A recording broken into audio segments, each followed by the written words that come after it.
When asked about the clocks and why they are melting, Dali said he had the idea from a wheel of camembert cheese melting in the sun.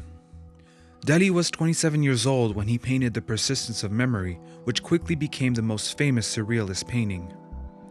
Surrealism means beyond realism, which is very different from a realism, meaning not real. Surrealists seek to represent an alternate reality, one that isn't accessible by our consciousness.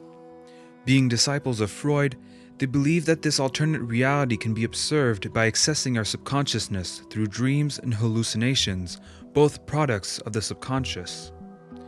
This explains why Dali would often call his paintings hand-painted dream photographs, and The Persistence of Memory is definitely one of them. This looks like a scene from a very weird dream. You're thrown in a desert, you see water in the distance. You also see cliffs and a dead tree. So far, everything is believable. Then you see the melting clocks. This isn't the first appearance of melting clocks in Dali's artwork. You can see it in premature ossification of a railroad station in 1930. Melting clocks could be a representation of the theory of relativity and time dilation developed by Einstein at the beginning of the century. The only clock that isn't melting is the one that is closed, but is being consumed by ants, which are Dali's symbol of death and decay. One of the clocks is melting on a weird creature, some kind of monster with wavy eyebrows, a big nose, long eyelashes, and a thick tongue.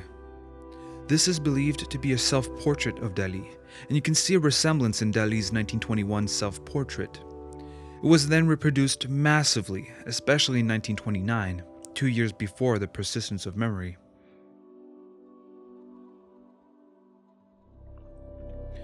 Dali appears to be sleeping, and this would fit the idea that this painting is a hand-painted dream photograph.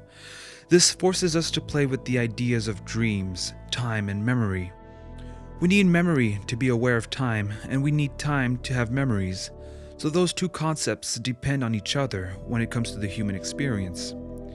But in a dream, these concepts are flexible, making us lose grip on reality. Memory becomes unstable. We forget things such as how a certain event we're involved in even began. We remember things that haven't even happened.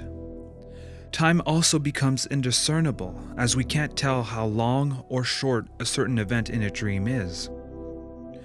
This juggling of concepts should make us realize the possibility that, through dreams, we could have access to an alternative way of seeing our universe, one that isn't bound to our necessity of having coherent memory and time perception. This is typical of Surrealism. In 1952, 20 years after The Persistence of Memory, Dali starts painting The Disintegration of the Persistence of Memory, where he breaks down the painting into small parts, a bit like atoms.